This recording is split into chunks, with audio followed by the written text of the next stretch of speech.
Iza Kak Syeda pergi FB Live dulu ya. Sekejap lagi dah selesai tu nanti dia buka majlis sekejap ya.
Okay, semua dah ready, FB Live dan juga recording pun dah on.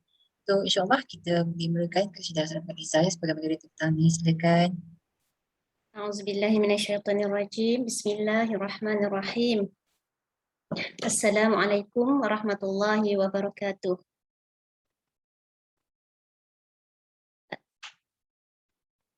Alhamdulillah wassalatu wassalamu ala Rasulillah wa ala alihi wa sahbihi wa man walah. Subhanaka la ilma lana ma 'allamtana innaka antal alimul hakim. Rabbi zidna ilman warzuqna fahman. Rabbi shrah li sadri wa yassir li amri wahlul 'uqdatam min lisani yafqahu qawli. Allahumma arinal haqqa haqqa warzuqna ittiba'ah wa arinal batila batilan warzuqna jatinabah. Amin amin ya rabbal alamin. Ustaz Fifi nak tahu ni. Ustaz kedua sekejap ni. Kak Syeda pergi ada urusan kot. Tak video ada je Ustaz ni. Tak bangun sekejap daripada tempat duduk Ustaz. Pasal kot dah masa tiba kan. Ustaz ingat mula 2.30. Dekat situ 2.45 kan? 2.45. Ustaz ingat 2.30 tu.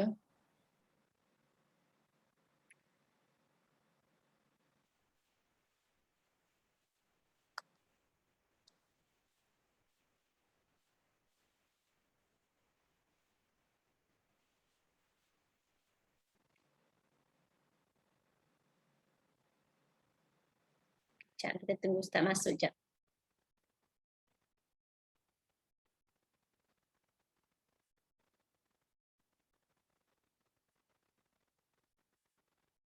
Kan dia kalut tadi kot sebab ingat 2.30 kan? Ada tak? Itulah. Liza duduk Kedah tang mana Liza? Penang Kak Tun. Oh Penang. Penang. Belah seberang ni dekat area Kepala Batas ni. Oh.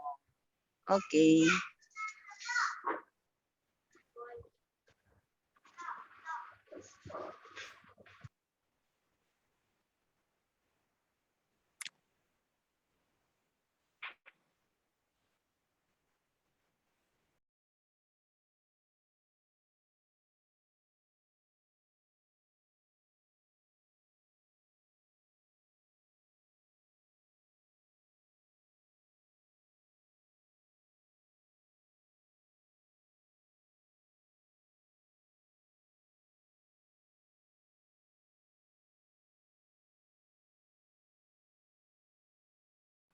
Hari ni Ustaz cakap nak bawa surah Al-Hujurat. Tapi sekejap lagi Ustaz ni nak ulang sikit kot pasal surah Yasin hari tu.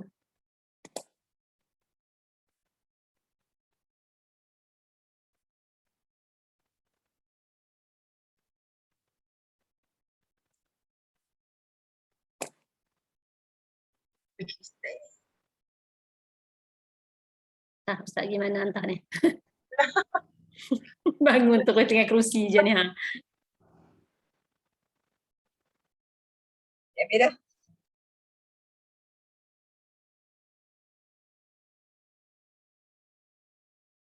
Yang ketiga ke apa? Tadi cakap dah kat Ustaz 245. Baik. Nanti kerusi ya? Dengan kerusi je. Tak, tadi Ustaz masuk awal. 2.30 kan Ustaz dah ready dah.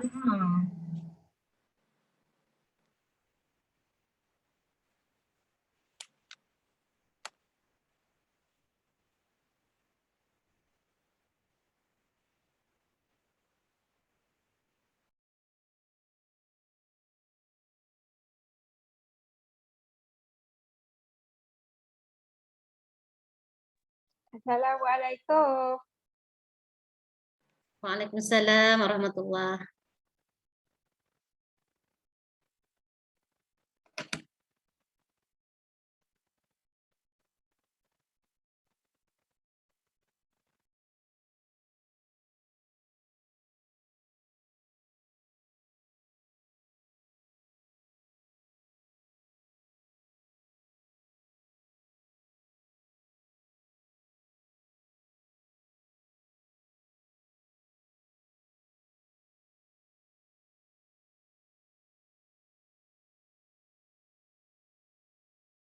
Kak Ayah turn on video ke? Video on tu.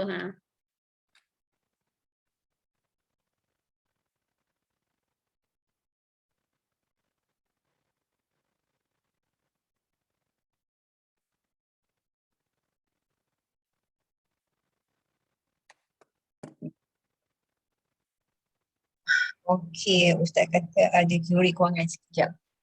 Ada apa Kak Syida? Ada apa? Ada inquiry berkenaan kewangan sekejap. Oh, Sekejap ya Ustaz kata.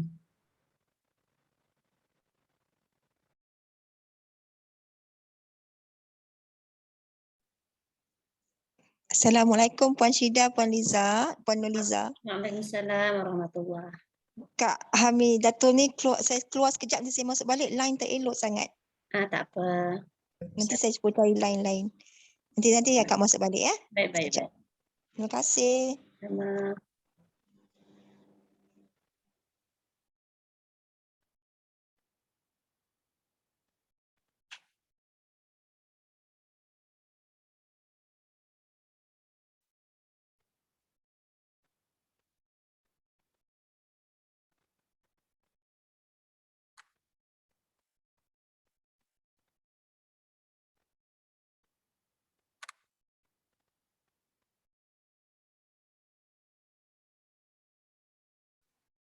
Assalamualaikum Puan Puan Liza ya. Waalaikumsalam. Nak tanya, ada kakak ke nama Fauziah? Tak ada. Ada sebab Muka sama. Mungkin dekat sama dengan bapa nama desa tu yang sebab Oh ya ke? Tak ada. Tak ada. Okey.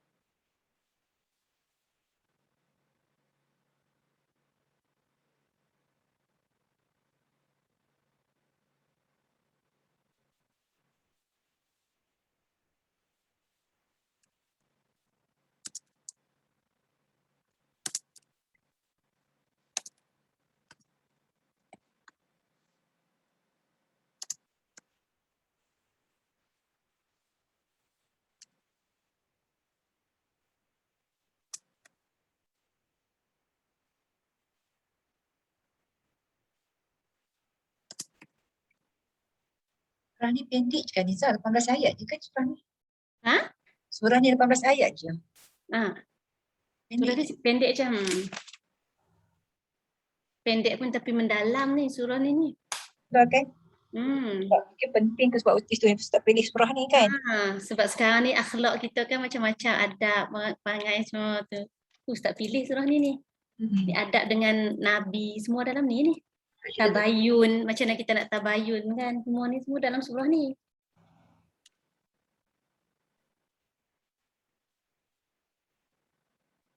Habis ni 18 apa 18 ayat je. Tapi huraian mesti panjang. Ayat panjang ayat dia kan.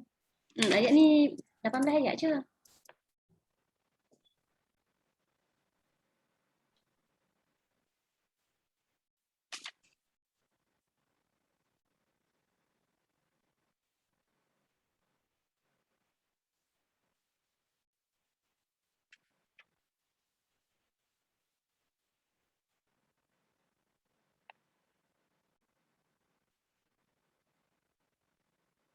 Ayat ni yang takut ni sebab ayat pasal wanita, dan juga ni ayat ke-11 tu khas untuk wanita Allah sebut.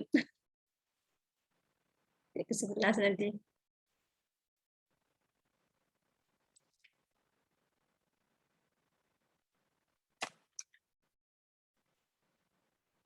Banyak batang hidung kena ni nak cakap.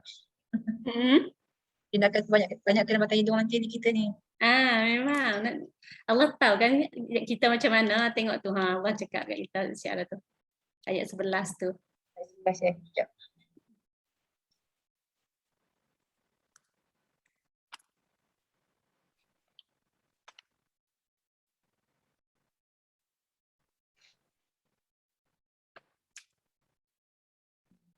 Panjang ayat 11 tu. Panjang untuk wanita tu. Dia sebut tu untuk wanita. Betul dah. Apa dia kisahnya ni? Itulah. Sekejap je sahabat-sahabat, Ustaz kata sebab dia ada apa, tiba-tiba dia orang tanya apa berkenaan dengan kewangan. So dia kena bagi jawapan sekejap. Ustaz kat pejabat kot ni. Kat Masjid Negara kot. Kat masjid.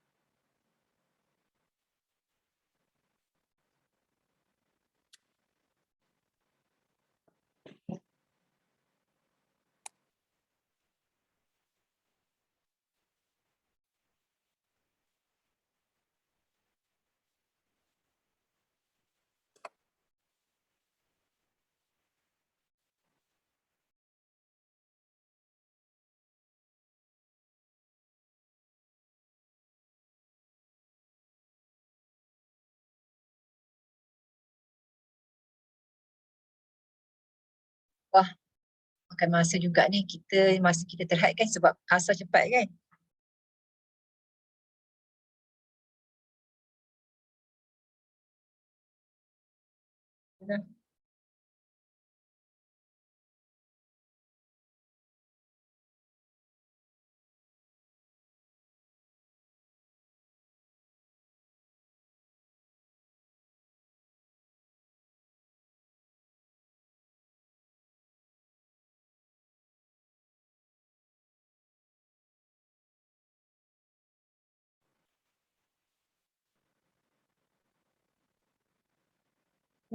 Yang mana dah tengok dekat FB Live tu kena tunggu sekejap, Ustaz ada hal ni.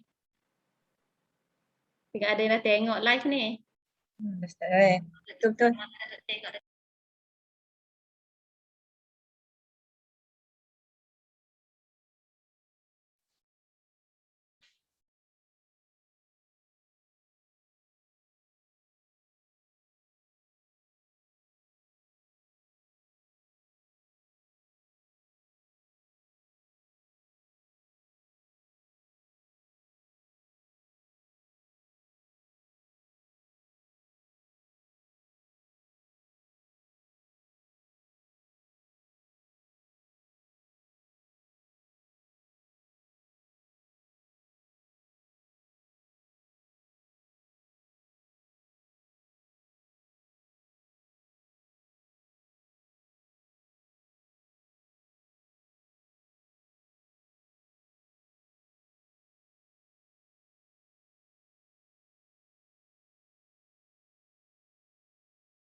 Pula Ustaz ni. 3 dah. Pukul 3 dah ni. Sama.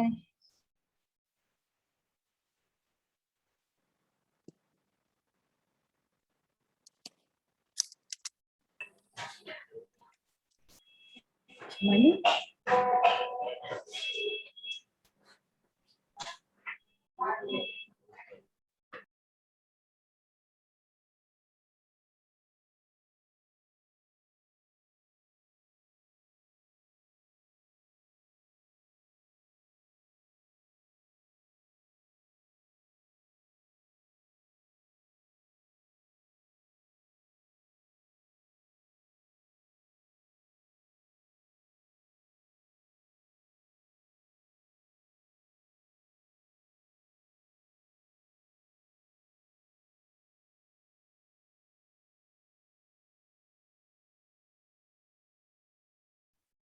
Apa acara kita ni? Tadi Kak Syeda tanya Ustaz sudah lah. Dah dia jawab kata sekejap. Dia ada apa? Kejap katanya, kejap je katanya. Okey, sekejap. Adalah tu. Waktu kerja kan. Sejarah rasanya. Kita cuba ingat balik semula ayat apa yang ayat perpisahannya apa tu? Perpisahan yang nyata antara apa yang ayat surah Yasin ayat 59 tu. Kak tengok yang tu. Apa dia Kak Syeda? Surah Yasin tu kan ayat ke-59 tu. Berpisahlah betul. maksudnya tu saatnya berpisahan antara kita orang-orang yang apa orang-orang beriman tetapi Sedih dia kan? Ya Allah tak salah. Kalau dekat dunia ni kita baik sangat kan terpisah kat sana ya Allah tak tahu. Tu dah risau maknanya kat situ ayat tu yang ke-9 tu teringatkan kita ni kan tu saya cakap kan itu. Yalah. Kita dengan orang-orang yang kita sayang lah sebenarnya. Dia beriman dan juga orang-orang yang tak beriman dan orang kafir. Tapi orang beriman pun masa yang sama pun masa yang sama tu juga kat situ lah ayat yang ke-9 tu. Jadi kalau kita kena tengok kan maksudnya kita ni kena orang kata tengoklah orang-orang kalau kita sayang kat dunia ni kita kena ajak dia supaya akhirat bersama. Kita tengok masa orang keliling kita kan anak-anak kita. Kalau saya selalu fikir anak-anak je lah. Risau kan maksudnya memang anak-anak tu kan memang ada kan yang mengatakan anak-anak kita tu je isteri kita suami kita tu kan menjadi salah satu macam jadi musuh each other nanti kat sana nanti kan. Betul. Bila jumpa ayat ni sana ke nafsi-nafsi lah. Bila jumpa ayat ni dah lagi rasa macam subhanallah betul memang dia sebab itulah surah At-Tahrim ayat 6 tu Allah berkata pelihara diri kamu dan keluarga kamu daripada menjadi bahan bakar api neraka. Itulah itu je yang kata dia sebenarnya ayat tu berkait-kait tu dia ada kaitan antara satu kan satu sama lain. Itu kan bila tak ingatkan ayat berapa surah apa tak tahu tapi ingatkan bila kita ingat ayat ni ingatkan yang ayat tu lah kan tapi tak tahu surah apa tak ingat ayat tadi tu surah At-Tahrim ayat 6 At-Tahrim ayat 6 itulah katakan memang so dia apa dia connecting lah antara surah apa ayat ke-9 dengan surah At-Tahrim tu ayat 6 tadi ayat 6 takutlah kena kita ni tak tahulah kita confident kat sini tak sana nanti kan saya selalu baca ayat tu dekat anak-anak kalau macam ada something yang ada yang tersilap ke saya akan baca ayat tu je. Saya akan pesan sebab tu cakap sebab itulah mama pesan sebab inilah sebab Allah dah cakap kat kita macam ni.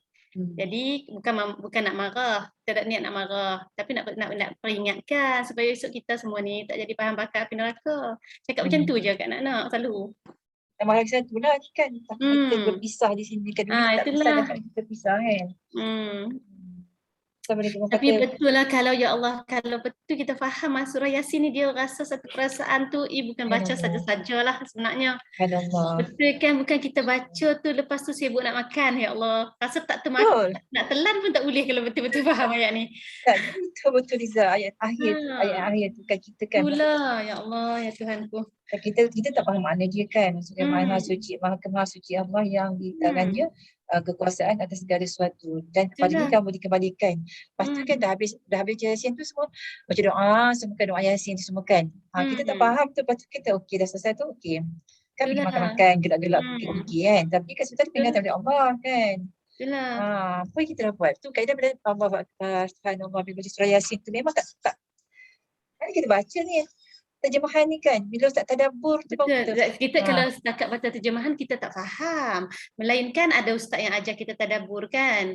Kalau kita nak tadabbur sendiri pun belum tentu kita faham. Betul. Tapi alhamdulillah lah bila ada program yang macam ni, kita dapatlah ilmu tu.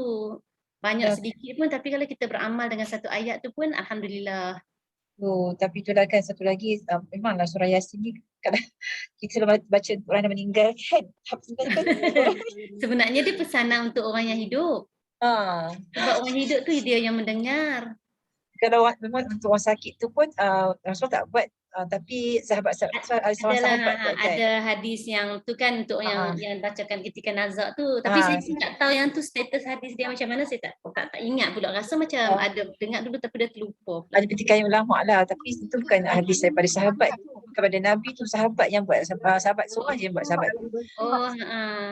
Sahabat masa tu terdampur dengan Ustaz Syahri kan. So dia kata yang kita yang meninggal, orang meninggal tu alam berapa? Apa dia kata ya?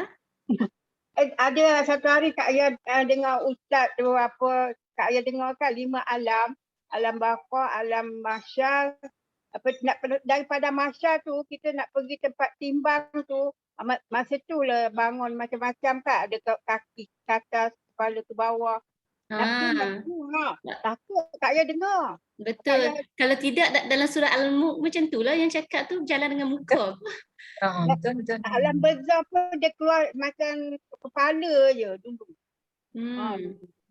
Lepas tu dia pergi pada mahsyar, daripada mahsyar tu orang kata kalau apa ada yang jalan kepala dulu, apa kaki ke bawah, kepala memang kaki ada. bawah. Ya memang ada. Sebab kan dalam surah Al-Mulk tu ada. Tapi Kak Ayah dengar ustaz tu sendiri yang dia Lina cakap lah surah Al-Isra ada juga. Oh Allah. Masa tu kita kan nak kita tak ada dah. Mak bapak ke anak ke apa, masing-masing sendiri-sendiri je kan? Betul. Aduh ya. Di sana besok tak ada dah. Masing-masing pun nak lepas diri kan? Ya. Nak pergi mizan tu. Nak pergi ke mizan tu. Tempat timbangan daripada macam nak ke tempat mizan. Yalah, tu yang dalam surah Al-Mulk ni kan ayat 22. Allah cakap apakah orang yang merangkak dengan wajah tertelungkup lebih terpimpin ke jalan yang kebenaran atau yang jalan tegak? Allah dah bagi satu persoalan supaya kita berfikir. Mana lebih bagus, orang yang jalan tegak ataupun orang yang jalan kepala ke bawah, merangkak dengan kepala yang berjalan. Muka yang berjalan, muka wajah yang tertelungkup. Allah. Imagine macam jalan macam tu Liza kan. Kita atas dunia bolehlah ini orang ni tolong nak pergi sana esok nak dia Allahu Akbar. Semua nak lari lah, takut kan dipersoalkan. Yalah betul. Itu pasal kita kena bawa Al-Mulk tiap malam tu tau. Ya dapat juga di kawan kita. Tak macam Al-Mulk tu pun kalau kita faham sebenarnya apa Allah ceritakan tentang akhirat kepada kita tu, hari pembalasan kepada kita bagi orang yang tidak beriman bagaimana. Jadi kita kalau faham surah tu kita mesti nak ubah diri kita kan. Kita tak naklah jadi seperti mana golongan yang disebutkan tu, golongan ahli neraka tu. Jadi bila kita nak berubah, maknanya kita insya-Allah kalau kata kita berubah, kita tak nak jadi golongan ahli neraka tu, kita mesti follow apa yang Allah cakap. Jadi kita follow apa yang Allah cakap. Jadi nanti akan kita dapat perlindungan lah daripada apa yang kita baca dan kita faham tu, kita dapat perlindungan dalam kubur itu. Lagi pula Al-Mulk kan lama 7 minit je. Itulah, baca memang laju nak faham tu. Kita nak menjiwai ayat tadi. Nak menjiwai ayat, kita nak faham ayat tu. Betul. Baca laju tak apa, memang dia laju tapi apa point kat situ? Apa yang kita nak dapat daripada situ. Bila kita baca tu, apa rasa kita nak tidur malam tu kan? Sebab tu sebelum kita sebab Al-Mulk tu kisah pasal hari lepas kita mati kan, tidur tu kan adalah kematian kecil bagi kita. Jadi kita memperingat, bila kita baca tu kita bagi peringatan balik kepada diri kita sendiri dah, kita nak mengingatkan diri kita. Bila kita dah mengingatkan diri kita tu supaya nanti kita bangun, kita nak tidur, kita dah istighfar apa semua kan. Kalau kita kematian betul datang pun kurang-kurang kita dah bersedia, kita dah istighfar dan minta ampun, dah baca doa semua dah kan. Betul tidur tu mati kecil kan? Tidur tu mati kecil. Ya. Lepas tu kalau kita impak pun kita tak boleh tunjuk kan. Allah tahu di sana besok Allah kata kamu ni apa. ada apa tu lagi dua langkah yang dia nak masuk surga. Tapi dia itulah Selangkah lagi nak masuk. atas dunia ni kita kan banyak yang kita janganlah kata kita sombong ke apa ya. Ya Kak Ya. Ya Kak Ya. Takutlah ya Kak Ya. Bayang pun takut, minta. Ya betul. Betul. Masih tak ada siapa nak tolong kita. Masing-masing nak lepas diri. Betul lah. Kan? Betul Kamu tak? hanya membawa amalan kamu sendiri sebenarnya. Itu Itulah yang pasal. Allah kira. Ya. Ustaz, apa masuk? Belum. Belum, Ustaz tak masuk lagi. Ada kerusi Ustaz je kat situ. Tadi dia masuk awal dah sangat tadi kan. Kita tak masuk. tadi Kak Syida pun tak masuk. Kita Ustaz dah masuk dah tadi. Terkejut tengah baru buka Zoom, tengok Ustaz dah masuk dulu.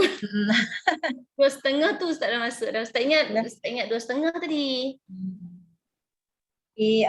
Kita dah tadabbur Ustaz Yusof surah Al-Baqarah ni kan. Dululah sangat aman dah lama dah 2018 macam tu lah kita tadabbur, tapi ada rasa kita boleh kalau nak betul faham kita kena ulang tadabbur kan. Jangan puas hati satu-satu je lah kita. Dia macam ni Kak Syida, setiap ustaz lain asatizah dia akan bagi tahu benda yang lain-lain. Betul. Walaupun betul kita sangat. ulang ayat yang sama, kita akan dapat info berlainan. Betul. Setuju sangat. Selalu macam itulah. Macam apa tu Ustaz Syahmi kan dia sentuh sikit pasal apa tu surah bukannya ayat 16 kan berapa tu amin tu kan 16 dengan 17 kan sudahkah kamu merasa aman tu kan sebenarnya mereka malam tidak tidur tu kita jangan lain sangat nak tidur kan malam tu Allah akan berlakunya gempa bumi, berlakunya itulah hari tu. Kan dia cakap itu kan. So ni poin-poin baru juga kita dapat benda ni kan. Itulah kita tak dengar lagi dekat lain-lain asatizah. Dia macam Allah bagi tu melalui ilmu yang ustaz yang ada kan. Betul lain-lain campur-campur lah kan. Dah rasa macam surah Yasin tu pun kan kalau kita tak tadabbur kita tak tahu apa cerita dalam dia. Itulah. Semalam pun Ustaz Syahmi dekat dengan Akademi Nia apa tu kan? Akademi Islam tu pun lain tu. Itulah betul tu dia. Yang tu dia Lina dekat ke semalam Lina? Tak ada. Malam aku macam Lina ada semalam ni dengar semalam. Boleh ke? Pergi. Ada. Semalam Ustaz Syahmi. Semalam kan Ustaz Syahmi? Lina join juga semalam. Nampak Lina ada malam. Dengar atas treadmill. Hebat ni. Kak Syida dengar pening-pening malam kan. Macam tak masuk sangat lah semalam aku Ustaz cakap tu kan macam alah tapi dia letak je lah dengar je lah on saja kan sebab lalu kita boleh fokus semua kan tapi tak nak fokus apa tu Ustaz cakap ni Allahu Akbar itu kan nak dengar balik lah rasanya insyaAllah. Dia ada poin baru kat situ yang okey Ustaz masuk lah. Oh, minta maaf. Tak apa Ustaz, kami sempat dulu bincang-bincang sekejap. Dia sebab apa JPM query. JPM audit masuk ke JPM. So dia sudah kelang kabut lah minta semua apa yang di bawahnya tu untuk dapatkan report terkini. Patut Ustaz kalut tu. So kami dah sediakan 7 bantuan sepanjang tahun ni. Dan setiap bantuan tu lebih kurang 30 ke 90 ribu ringgit.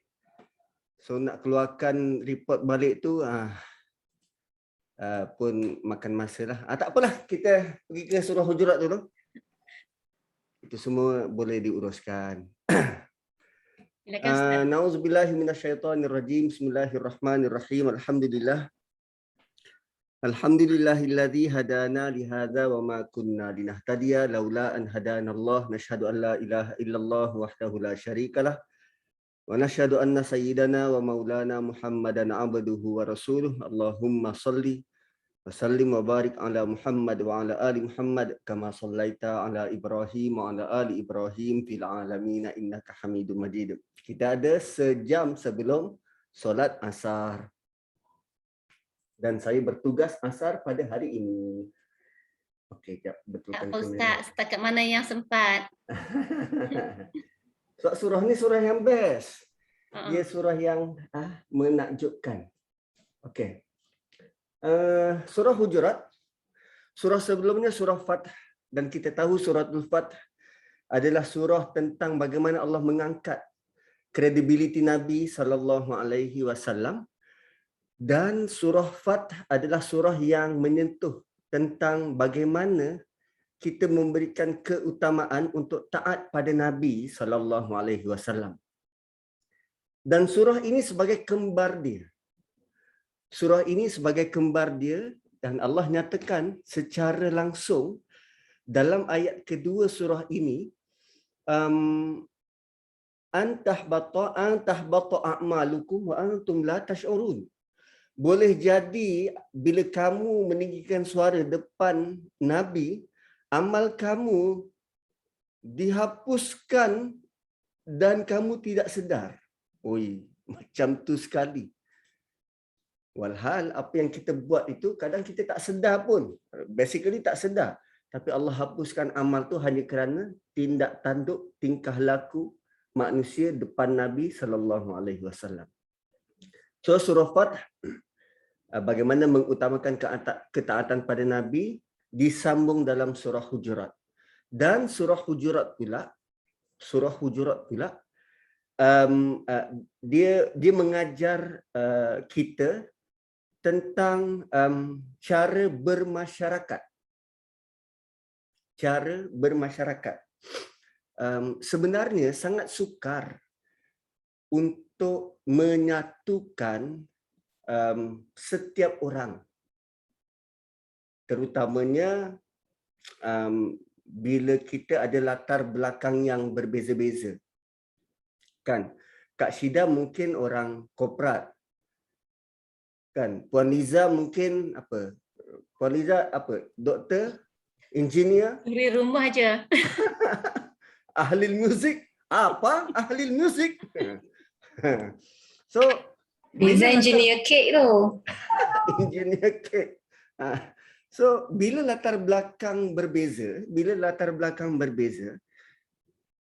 maka tanggapan kita terhadap suatu isu tu akan berbeza-beza.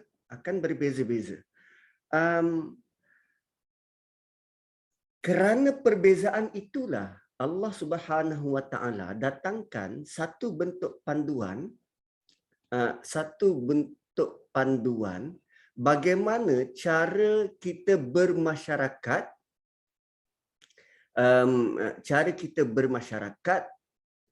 setelah kita ada satu bentuk persamaan. Walau latar belakang berbeza, tapi bila kita ada satu titik persamaan, kita akan boleh bersatu. Apa titik persamaannya? Cinta kepada Rasulullah sallallahu alaihi wasallam. Bila kita cinta pada dia, sangat mahu mematuhi perilaku dia, barang pasti akan dapat dicapai kesepakatan dalam masyarakat. Kalau tak percaya, cuba buat. Kalau tak percaya, cuba buat. Okey. Dan kalau sudah bermasyarakat,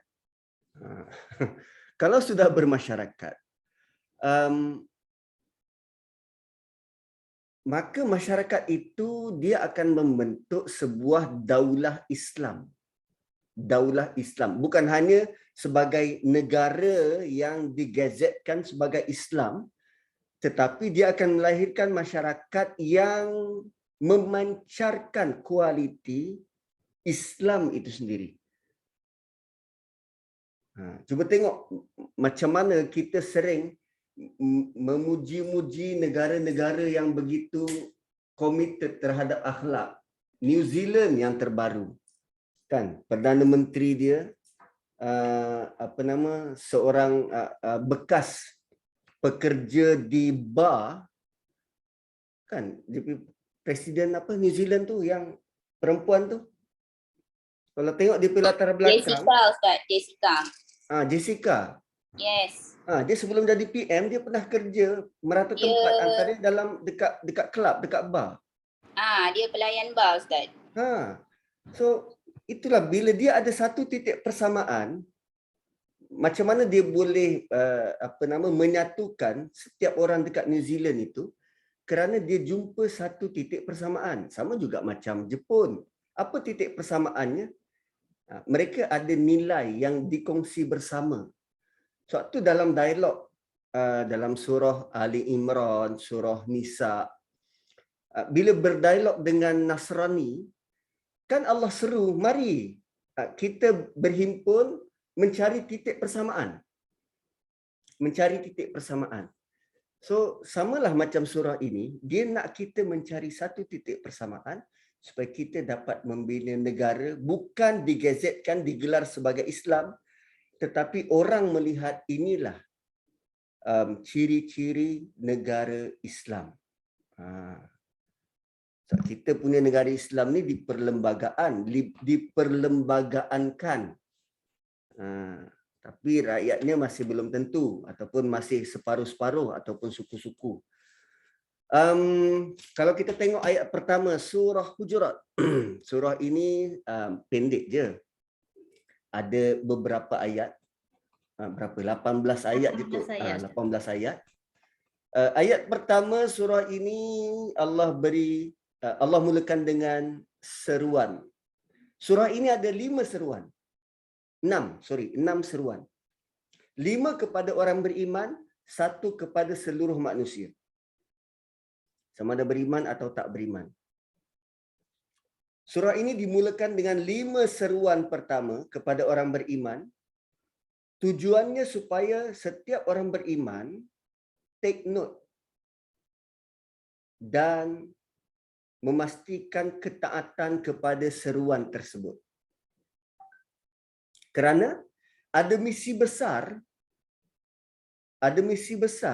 yang orang Islam, orang beriman perlu bawa supaya mereka dapat jadi model dan contoh sebelum seruan kepada seluruh manusia. Okay. So Allah mulakan dengan ya ayyuhalladzina amanu, dan kita tahu ini merupakan panggilan yang begitu protokol, polite dan begitu menunjukkan kasih sayang yang mendalam melalui panggilan ya ayyuha. So ya ayyuhalladzina amanu, wahai orang-orang yang beriman. Siapa yang dipanggil? Kita lah yang beriman. Berusaha untuk beriman, telah terbukti keimanan, telah pun diuji dan kita committed terhadap keimanan itu. Allah kata la tuqaddimu baina yadayillah. Jangan memandai-mandai.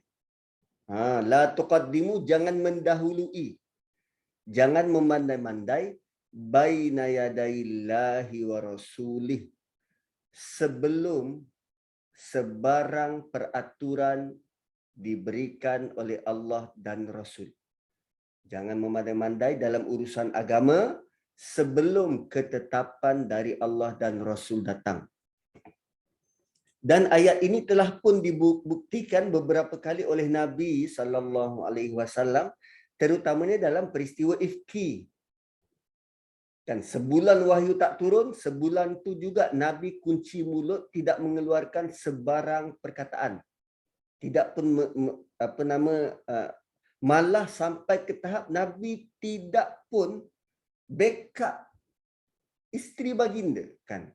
Yang itu kita semua tahu. Bagaimana Nabi begitu taat memberikan kepatuhan kepada perintah Allah. So, apa maksud la tuqaddimu? Selain daripada jangan memandai-mandai, juga bermaksud jangan kamu mendahului Allah dan Rasul. Juga bermaksud jangan jadikan kamu prioriti diri kamu melebihi prioriti Allah dan Rasul. Tapi sebagai manusia, kita ada benda tu. Kita ada nak mendahulukan kepentingan kita. Contoh paling mudah macam ni lah. Dengar azan. So kita dahulukan azan, menyahut azan tu, atau nanti dululah aku tengah letih. Kita ada benda macam tu.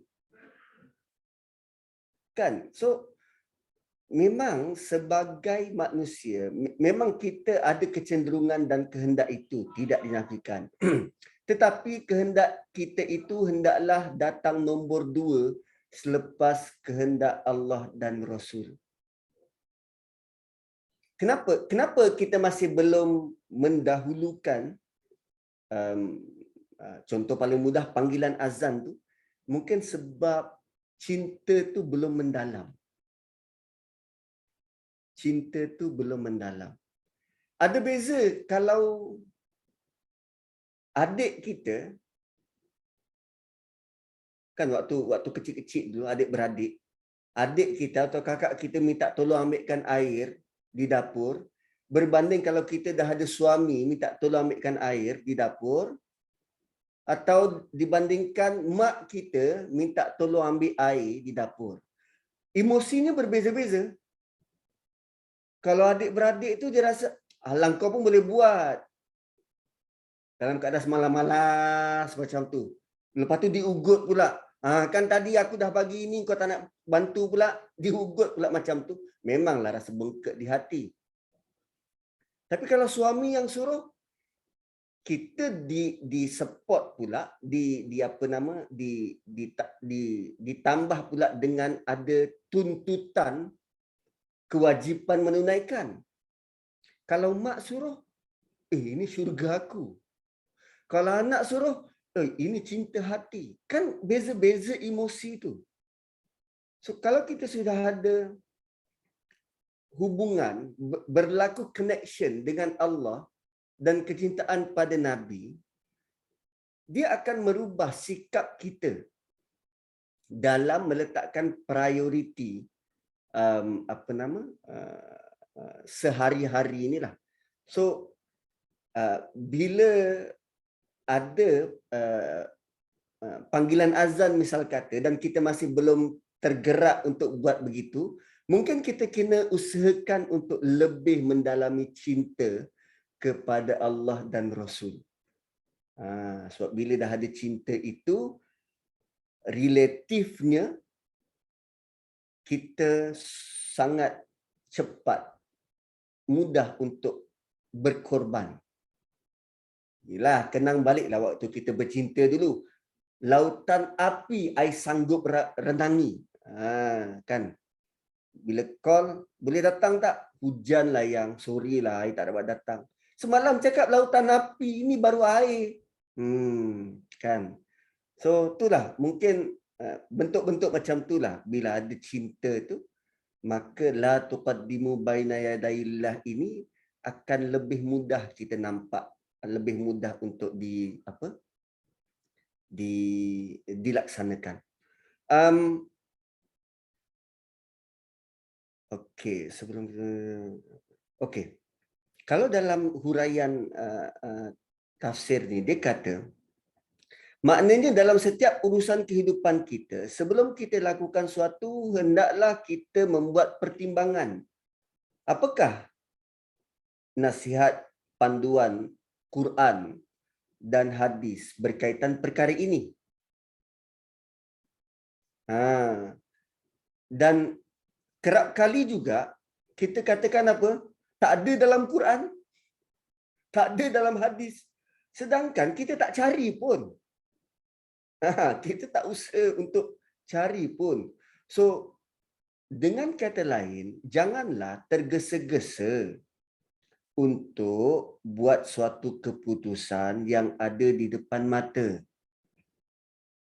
Jangan melakukan sesuatu sebelum merujuk kepada apa yang Quran beri panduan dan apa yang baginda pernah pesan. Dan macam sekarang ni, kita belajar hadis tu supaya kita tahu diri kita dipandu ke, atau supaya kita hanya kita nak tahu apa yang Nabi pernah cakap? Kita nak dipandu lah. Ya ke? Sepatutnya macam itulah. Atau kita petik hadis tu untuk bagi tahu orang lain, tengok Nabi pun bersetuju dengan aku. Ada Kan? juga yang macam tu sebenarnya. Ha. So, macam mana? Adakah kegunaan Quran dan hadis ni semata-mata nak menyokong pendapat kita, bukti bahawa apa yang kita cakap tu benar, ataupun sebenarnya kita nak Sebagai panduan Ustaz. iyalah, Panduan hidup. hadis tu memandu kita ke atau kita nak hadis tu jadi supporting kepada Hadis tu memandu kehidupan kita. memandu kehidupan kita. Tapi tengok masyarakat kita, dia macam lain pula. Contoh hadis tentang azan. Hadis tentang azan. Nabi dengan para sahabat sedang bincang-bincang. Para sahabat bincang macam mana kita nak menentukan dah masuk waktu ke belum. Nabi tanya para sahabat, seorang cakap kita budikkan loceng. Seorang lagi bagi pendapat kita bakar api. Yang seorang lagi kata kita pukul. Bentuk macam gendang ke apa ke untuk bagi tahu orang sekitar. Dan yang seorang lagi kata, apa kata kita laungkan azan. So ada beberapa pendapat daripada para sahabat dan Nabi terus execute pendapat yang baginda terima. Okay? Dan yang cadangkan azan ni siapa? Umar. Nabi bukan arahkan Umar tu yang buat, tapi Bilal, kau belajar daripada Umar untuk laungkan azan. So meeting adjourn. Oh, rupanya tu meeting. Kan, perbualan Nabi tanya pendapat, itu merupakan mesyuarat yang biasa kita buat. So, adakah kita punya cara kondak mesyuarat sama dengan apa yang Nabi pernah paparkan? Apa maklumat yang kita boleh dapat daripada meeting Nabi tadi? Nabi tanya sahabat, pengerusi tanya pada ahli mesyuarat, apa pendapat korang? Orang pertama kata kita bakar api. Nabi tak pun bagi komen itu kan macam majusi. Kan? Seorang lagi kata okey kita blow trompet. Itu macam Yahudi. Seorang lagi kata kita bunyikan loceng. Loceng itu gereja, hari Ahad itu Nasrani. Nabi tidak pun komen. Tapi apa berlaku dalam mesyuarat kita?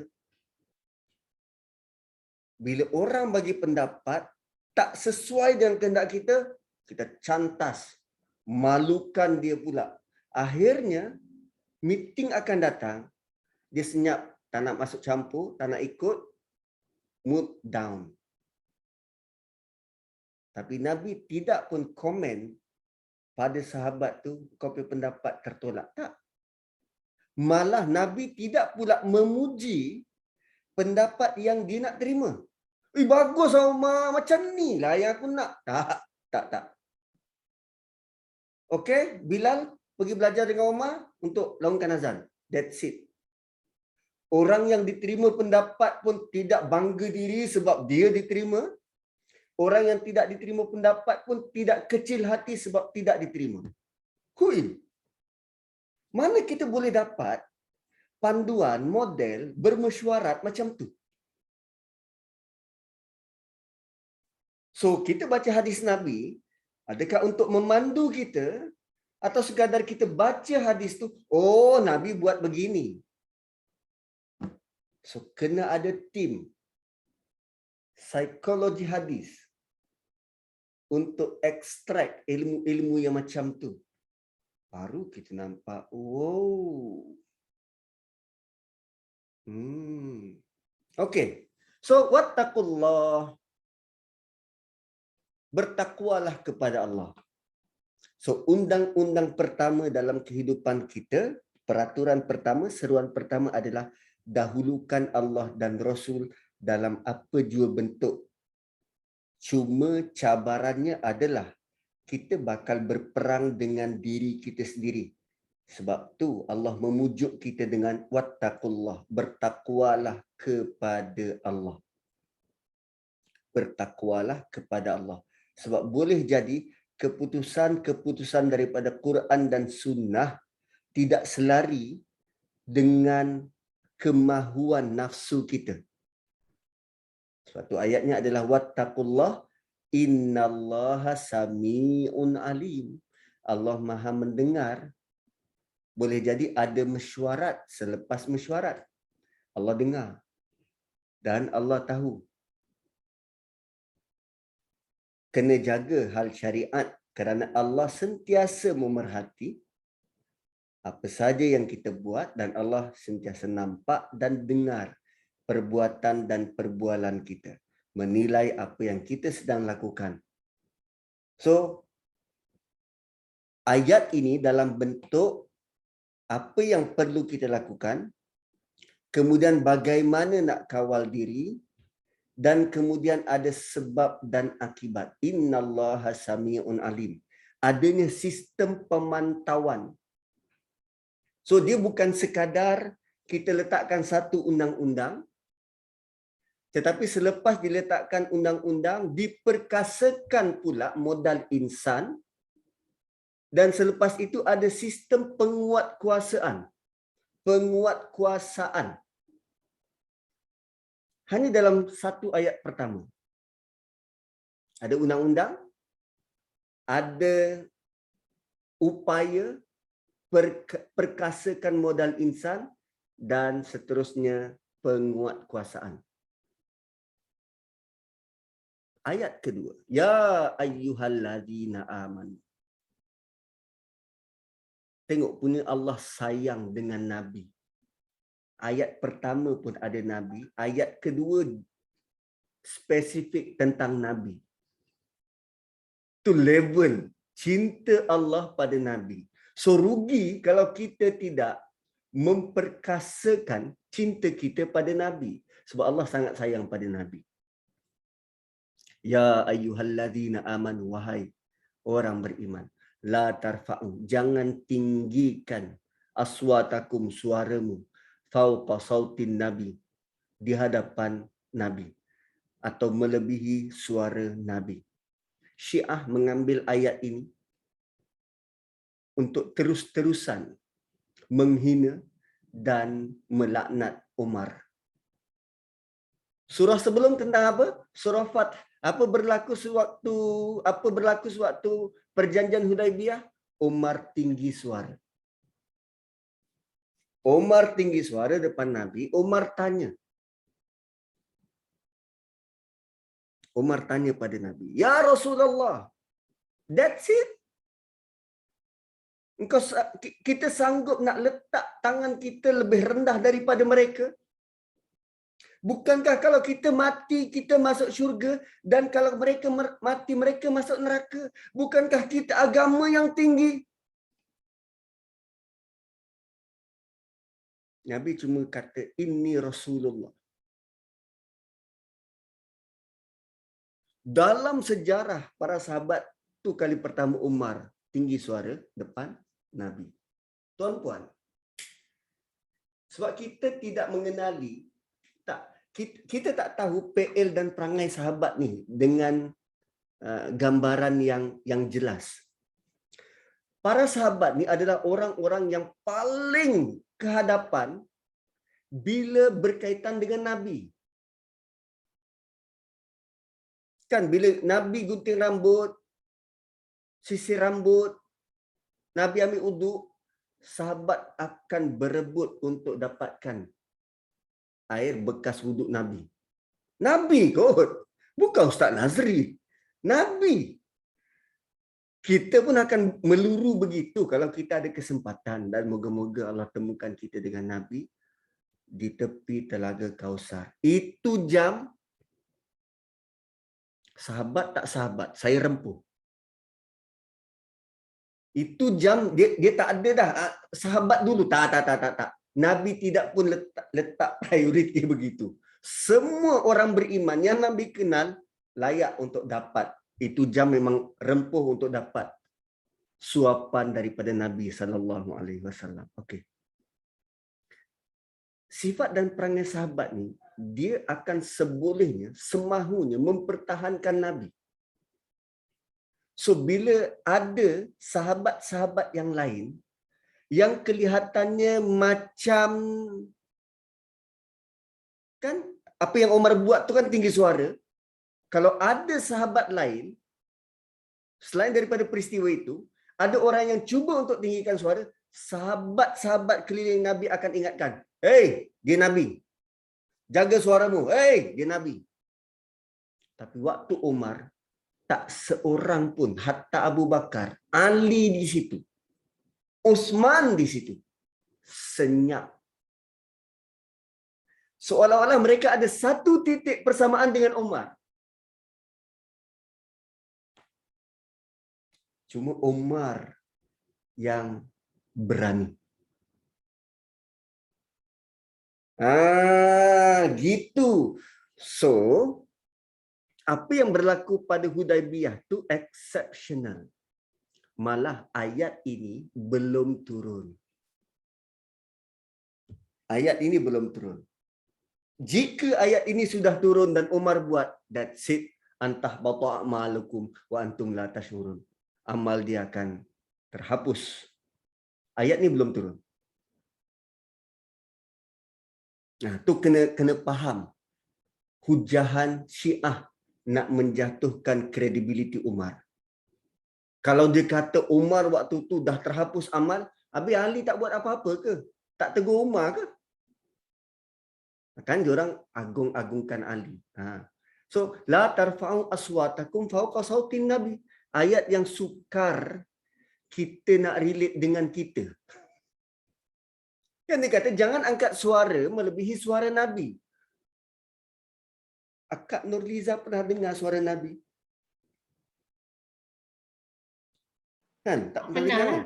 Tapi Ustaz, bukan ke ayat ni kalau kita macam nak relate dengan kita, maknanya bila kita berhadapan dengan hadis Nabi tu, kita kena ikut, jangan pakai idea kita sendiri atau apa. Cuba tengok literal ayat tu. La tarfa'u aswatakum, jangan tinggi suara. Itulah. Kan? Kalau nak relate dengan kita, tak ada lah benda tu sebenarnya. Bukan kita ada pada zaman Nabi. Kita tak ada zaman Nabi kan? La tarfa'u aswatakum, jangan mengangkat pendapatmu melebihi apa yang Nabi pernah bagi. Dekat mana? Ahzab kot. Surah Ahzab. Apa nama? Tak patut bagi orang beriman lelaki dan perempuan. Macam mana ayat dia tu?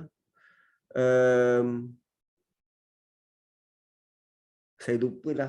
Ada ayat tu, dia mafhum adalah amat tak patut untuk lelaki beriman dan perempuan yang beriman untuk mendahulukan diri sendiri berbanding apa yang Nabi tetapkan. Lebih kurang macam ni lah ayat dia. La tarfa'u aswatakum fawqa sautin Nabi. Bila kita berbalah, jumpa dengan hadis Nabi, kedua-dua pihak kena tunduk pada hadis tu. Bukan menggunakan hadis tu untuk tengok, hadis pun sokong pendapat aku. Cara kita sekarang ni berbeza. Orang tu bagi pendapat, kita bagi pendapat.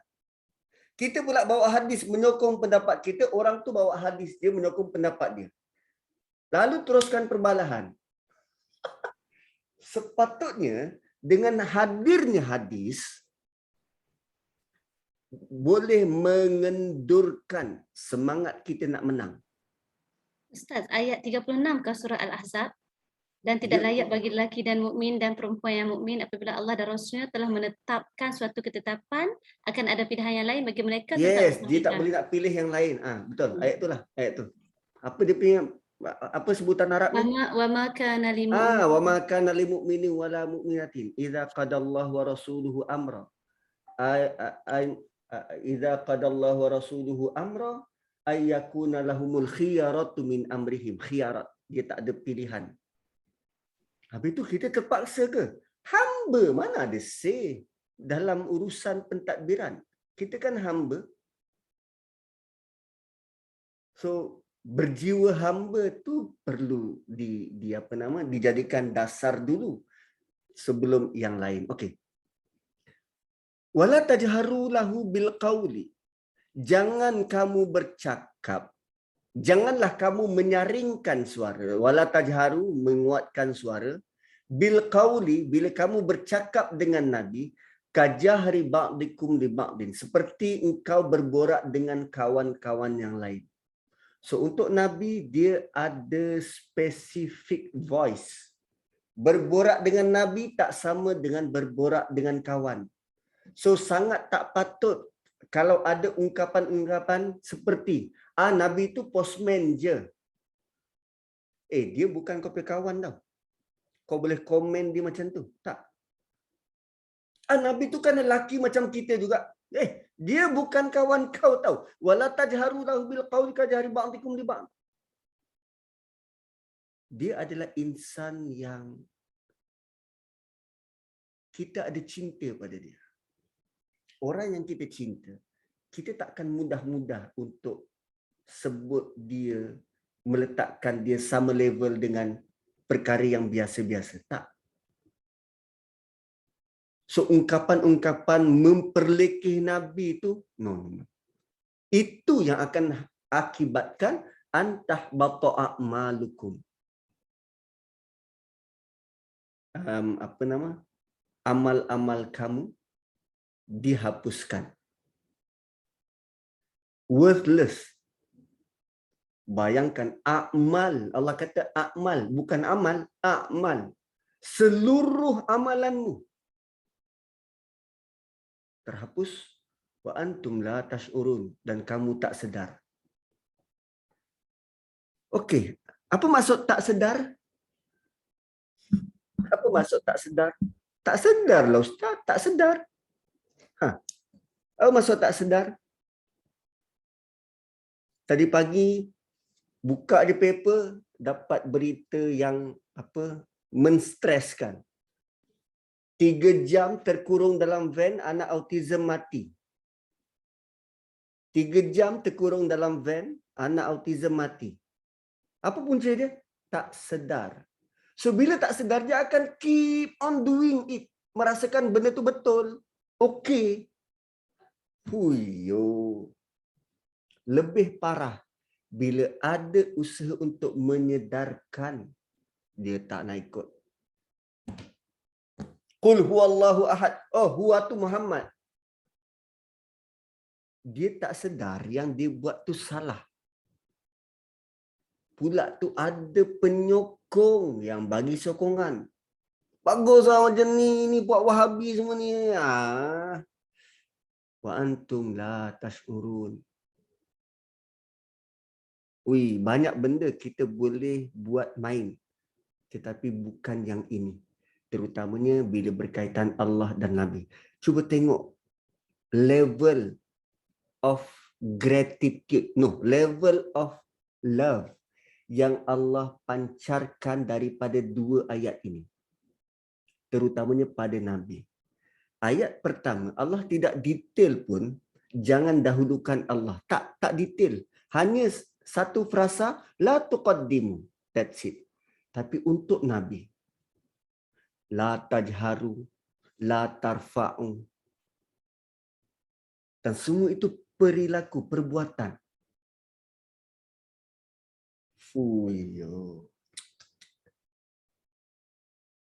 So kita menuju kepada Maulidur Rasul sallallahu alaihi wasallam.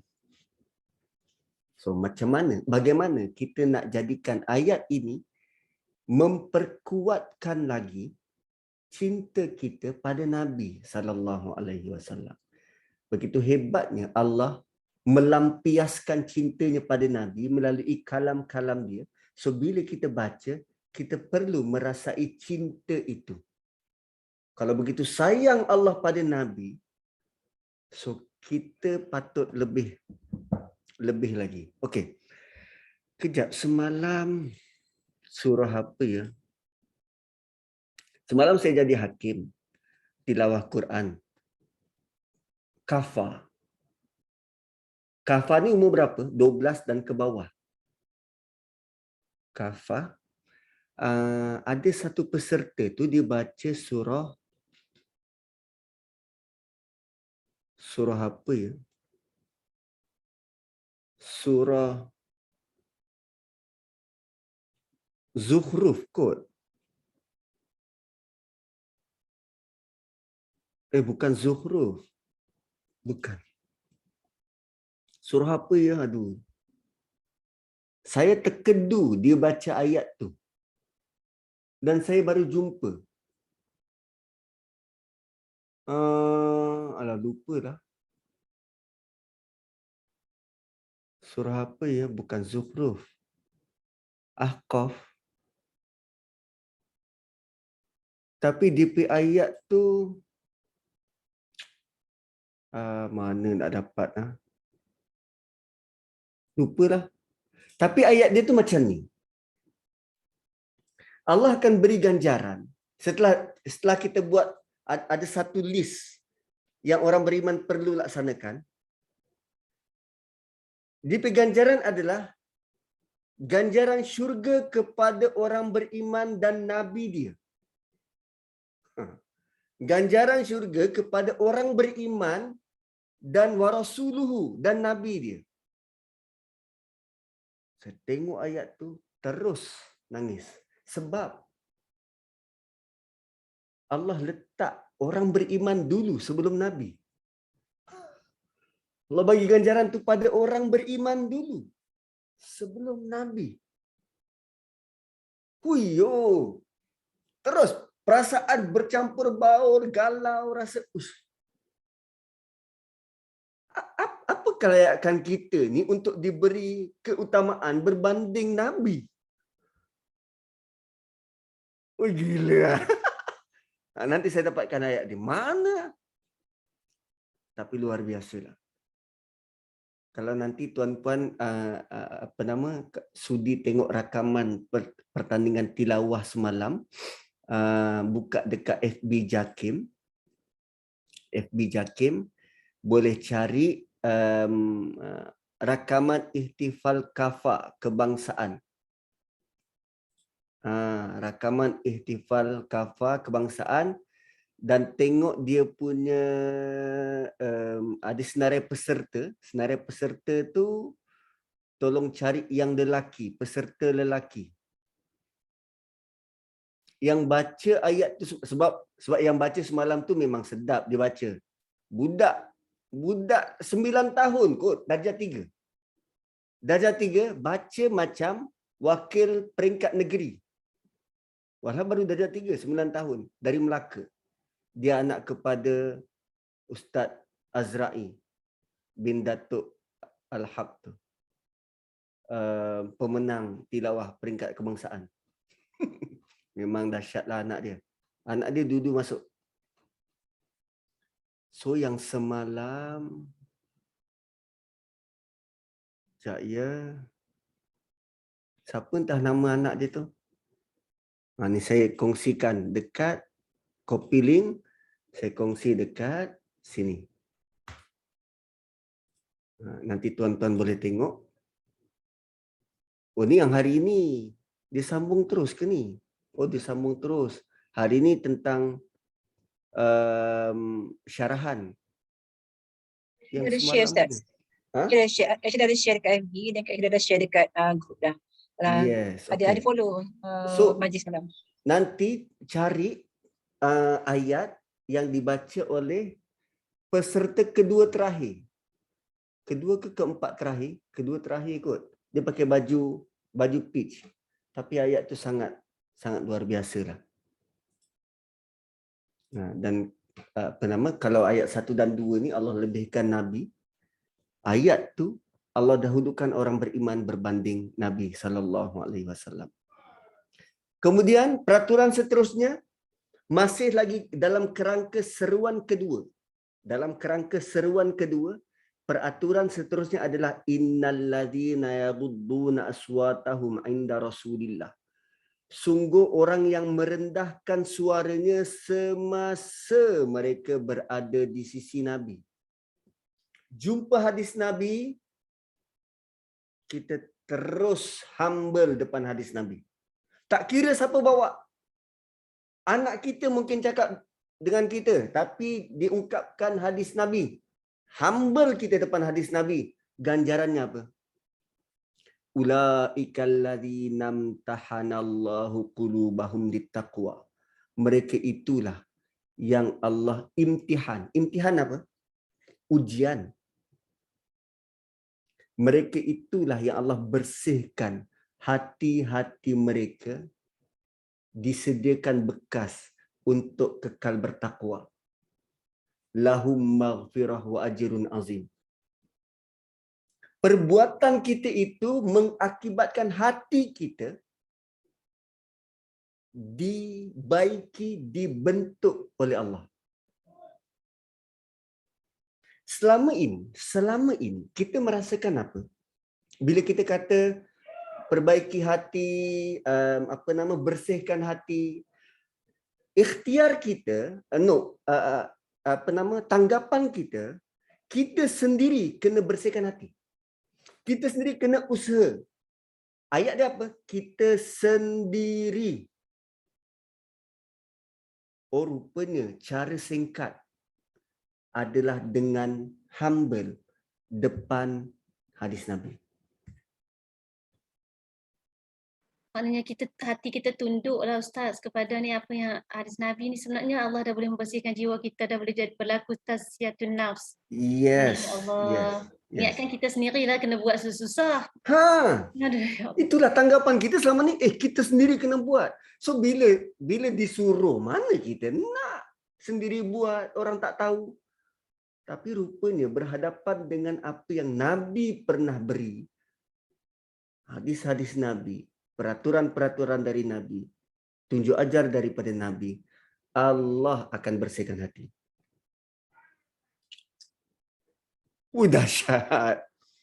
Dahsyat. Berapa sayang Allah pada Nabi ni? Alilullah Ustaz. Itulah. Bukan. Kadang kita tak dapat nak gambarkan bentuk sayang tu. Cinta tu kan banyak level. Ada yang laki kata cinta dan sayang, tapi kaki naik juga ke muka. Kan ada anak cakap sayang, tapi dekat rumah masih lagi tengking mak bapak. Tapi bila tanya kau sayang pada mak bapak kau, sayang. Oh, rupanya sayang dia tu bermusim. Sampai hari ibu baru tunjuk nak beli kek dan bunga. Tapi lihat level sayangnya Allah pada Nabi. Bukan hanya diterjemahkan kurniaan-kurniaan yang tidak bertepi pada Nabi, tetapi mereka-mereka yang menunjukkan penghormatan depan Nabi pun Allah layan dengan baik. Hebat sangat Ustaz. Masya Allah. Hebat. Bukan sekadar daripada Nabi, kepada umat Nabi sekali yang tunduk pun dapat sekali benda tu. Hebat gila. Hebat gila.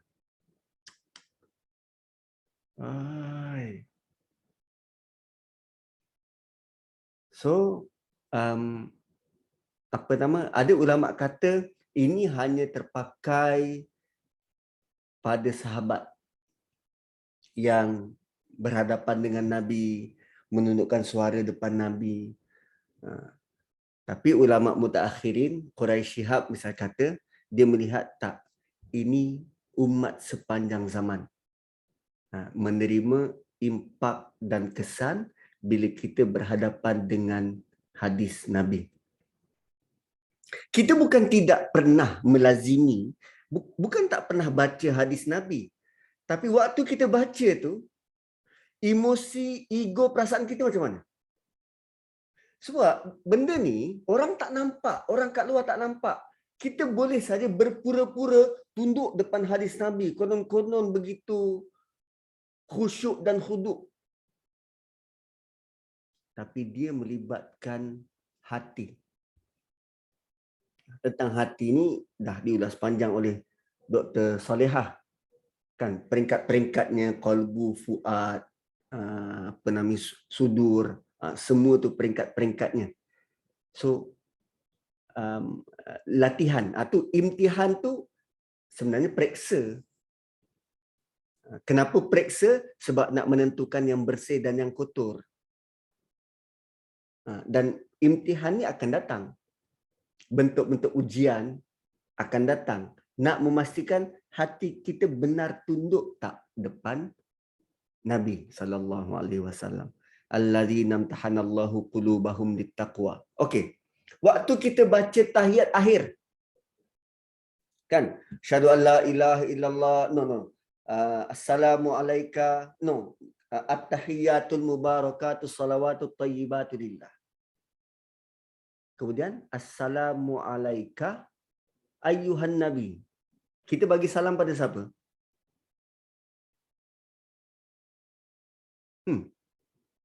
Nabi. Pada Nabi. Nabi mana? Nabi Musa. Muhammad SAW. So, apa yang emosi yang perlu kita bawa waktu tu? Apa rasa kita waktu kita bagi salam pada Nabi? Kita sedang beri salam pada Rasulullah SAW, Ustaz. Bagi salam pada Nabi. Ya. Apa yang kita rasa? Rasa macam Nabi tunggulah kita punya salam tu. Dia jawab salam kita. Nabi kat depan. Perpisahan. Ya. Tak ada perasaan baca laju je. Itu yang sebenarnya kan. Sebab kita dah dekat ujung semayang, tak kena emosi lagi Ustaz, cepat habis sudahlah. Kita sedang bagi salam pada Nabi. Assalamualaikum ayuhan nabiyyu. Salam sejahtera ke atasmu. Alaika. Bukan alaihu. Hu dia. Ka kamu. Nabi kat depan. Baca tahiyat tu, Nabi di depan. Kita ungkapkan Nabi kat depan ni. Kata ganti nama kedua tu Ustaz. Kita sedang bercakap dengan Nabi. Maknanya memang kita sedang berhadapan lah. Bukan bil ghaib. Bukan dengan kata ganti nama ketiga. Allahu Akbar. Assalamualaikum ayuhan Nabi. Sejahtera atasmu, wahai Nabi. Alamak. Sebab tu kena baca laju, terutamanya imam. Takut berlama-lama kat situ jemaah pula gaut sakit kaki. Ustaz bila nak salam ni Ustaz?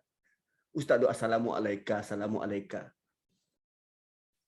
Tapi katalah kita sembahyang seorang-seorang, sembahyang sunat. Sebutlah satu-satu. Dan kalaulah kita tak boleh nak praktik waktu itu untuk tundukkan hati depan Nabi, macam mana nak dapat imtahan alladzina imtahanallahu qulubahum littaqwa? Ada banyak occasion dalam hidup kita ni yang menjadi rutin harian, yang ada kaitan dengan Nabi, yang sepatutnya memungkinkan hati kita menjadi wadah bekas untuk takwa tu. Masya Allah. Kalau betul-betul kita solat dan kita faham pada kita bagi salam kepada Nabi ni saja pun sebenarnya kalau kita betul faham kita dah boleh dapat penyucian jiwa ni sebenarnya. Ya, Masya Allah. betul. Kalau kita betul tunduklah. Masya Allah. Masya Allah. Assalamualaikum ayuhan Nabi wa rahmatullahi wa barakatuh. Salah ke kalau masa saya mengucapkan itu kita fikirkan macam kita di hadapan dekat Madinah lah, dekat Raudhah tu cakap dengan dia tu.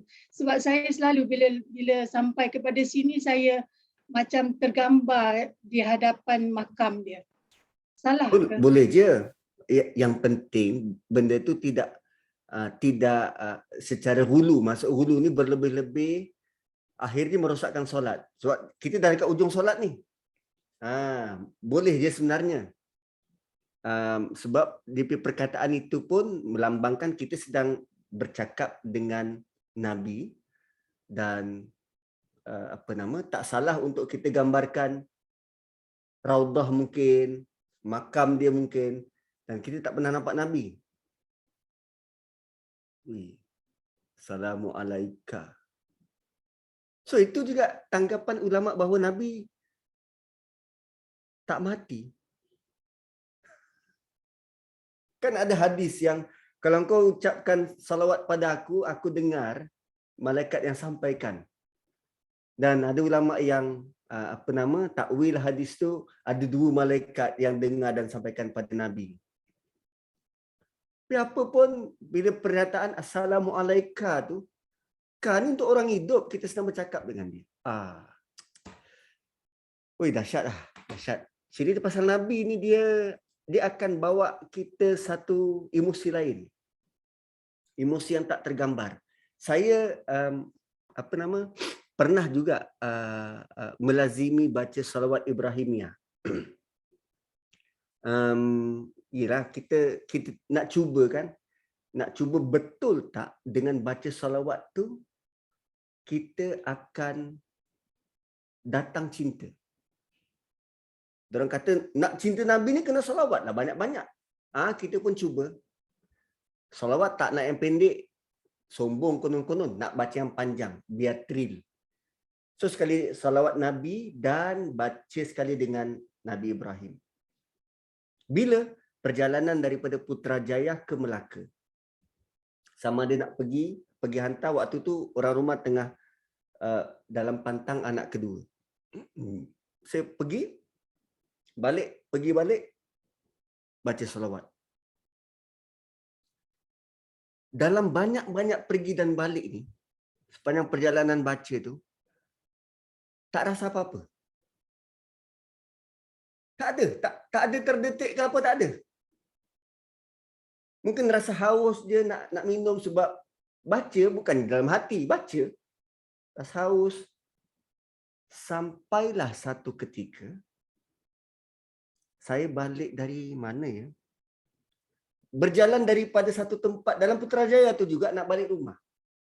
Dah terbiasa baca salawat, baca jugalah. Waktu tu, dia ada satu perasaan yang tiba-tiba menusuk ke dalam jiwa dan rasa sangat rindu pada Nabi, sangat rindu. Dan tak tahu nak stop macam mana. Tak tahu perasaan tu nak stop macam mana. Terus mengalir air mata, menangis semahunya. Tiba-tiba je. So rupanya, cinta ni bukan kita kena paksa, aku kena cinta. Tak. Buat je, nanti Allah akan bagi. Macam ni. Ulaikal ladzina imtahanallah. Allah yang akan bagi. Ini tak ada perantara tau, bukan malaikat Jibril. No. Allah sendiri dia akan bagi. So buat je. Tanpa syak dan ragu, Allah akan bantu. So bukan hanya hati kita yang dirawat, plus maghfirah, keampunan, dan ajrun azim, pahala yang besar. Ada seorang sahabat, saya lupa nama sahabat tu, yang ingatkan saya tentang hadis ni pun dah meninggal. Siapa ulama Arab yang pandai cakap Indon tu, pandai cakap Melayu tu, Ali Jabir. Ali Jabir. Dia antara individu yang mencorak perjalanan saya untuk proses tadabbur ni. Ali Jabir ni. Dia pernah cerita dalam ceramah dia. Dia kata ada seorang sahabat ni yang dia peruntukkan sepanjang malam dia untuk bertasbih pada Allah. So bila dia dah buat, dia refer pada Nabi. Boleh tak aku buat macam ni? Okey tak? Okey tak kalau aku sepanjang malam ni aku bertasbih pada Allah? Nabi kata, bagus engkau bertasbih. Tapi kalau engkau salawat pun bagus juga.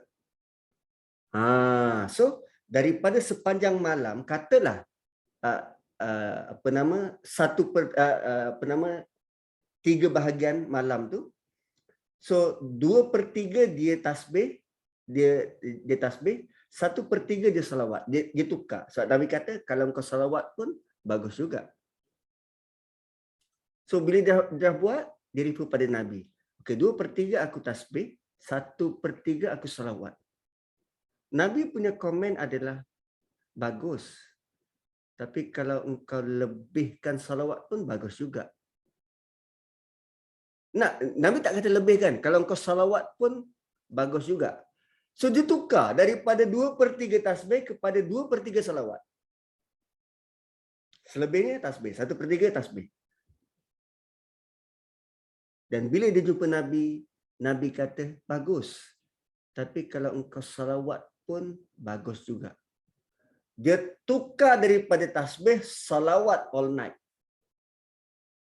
Kerana bila kita salawat tu lahum maghfirah wa ajrun azim. So bila orang tanya, mana lagi bagus? Tasbih yang mana yang lebih bagus? Subhanallah ke, alhamdulillah ke, Allahu akbar ke, la ilaha illallah ke, atau apa? Salawat.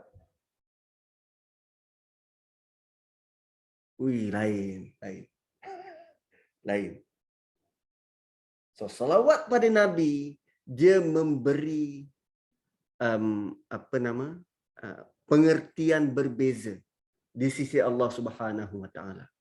Lihat saja ayat 1, 2 dan 3, semuanya tentang Nabi basically. Itu belum 4 pun tentang Nabi. Malah tak kala Nabi sudah wafat, apa berlaku? Dah pasti isteri dia menjadi tempat rujuk. Innal ladzina yunadunaka min wara'il hujurat. Orang yang memanggilmu daripada luar bilik. Sama ada memanggilmu atau nanti memanggil isteri-isterimu. Aktsaruhum la yaqilun. Mereka banyak tak berfikir. Wow. So ayat 4 nantilah kita sambung minggu depan. 4.13, 4.18 asar. Imam sangat kena dah ready waktu. awal. Soalan semua pun kena tangguh lah macam ni. Tak sempat Soalan kan, kena tangguh lah. tak sebab Ustaz tugaskan kejap lagi. Kalau macam tu tak apalah, kita end lah terus di sini ya Ustaz. Kita sudahi dengan tasbih kifarah dan suratul As. Subhanakallahumma bihamdik asyhadu an la ilaha illa anta wa astaghfiruka wa atubu ilaik. Wal asri innal insana lafi khusr illa alladhina amanu wa amilus solihat wa tawasaw bil haqqi wa tawasaw bis sabr. Terima kasih semua dan minta maaf kalau terlewat tadi.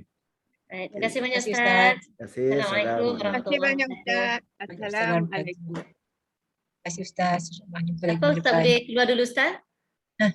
Takbir. Tu dia kita dapat benda baru kan hari ni kan. Tu Ya cakap. Allah, sentapnya tengok ayat 3 ni. Ya Allah, Masya Jangan main-main Allah. dengan hadis. Jangan Kita main-main belajar dengan hadis. hadis. Tak satu jangan main-main dengan hadis. Tapi satu lagi berapa besarnya fadilat selawat tu. Dah kita ni kan. Tapi selawat itulah nak kena pilih-pilih selawat tu yang betul-betul mencakap hati kita kan. Selawat terbaik tu selawat Ibrahimiyah. Yang disebut sendiri, selawat Ibrahimiyah tu yang terbaik. Tak payah susah-susah pun sebenarnya nak pakai selawat-selawat lain. Betul. Buat je apa yang dah diajarkan. Tadi ada dijanjikan selawat tu pun dapat ganjaran sekian. Tapi melebihi ganjaran daripada selawat Ibrahimiyah tu kan tu yang pelik sikit kan. InsyaAllah. Satu lagi tu bila solat tu waktu salam tu ingat kita tak bagi salam ke Rasulullah SAW tunggu. Sebab sebetul ke tu kata ganti nama kedua, maknanya kita berhadapan dengan Nabi waktu tu. Ya, betul. Ustaz Zuhairi pernah ulas di dalam bab solat kan, orang belajar hadis kan. Dia cakap itu orang itulah kalau siapa solat dia tak sedar yang dia sedang beri salam ke Rasulullah SAW, maknanya solat dia dalam lalai. Sebab Alhamdulillah lah Allah pilih kita dengar lagi sekali pada hari ni. Takut kadang-kadang kita lupa. Betul. Bila kita dengar sekali ni Allah dah dengar dah sebenarnya sebelum ni macam tu, tapi terlupa. Pertama kali tu dia macam air lalu. Yang kedua ni kena ketuk kalau itulah ya Allah. Alhamdulillah lah. So kita kita tutup. Kita tutup lah dengan tasbih kafarah dan suratul As.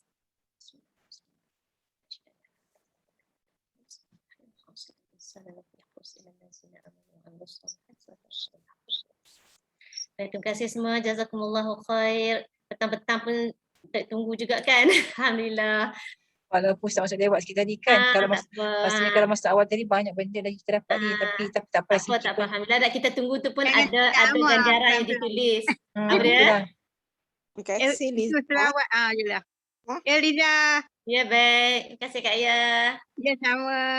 Terima kasih ajar Sida. Sama-sama Kak Ayah. Jumpa lagi insyaAllah minggu depan ya.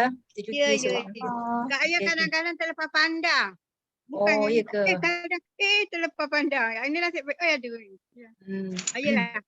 Assalamualaikum. Terima kasih banyak. Waalaikumsalam warahmatullahi Ya, wabarakatuh. terima Terima kasih banyak. Assalamualaikum. Waalaikumsalam Kak Zul. Terima kasih Kak Mida. Okay, Liza. Ya, Minggu depan kita berganding lagi insyaAllah ya. InsyaAllah. Okey.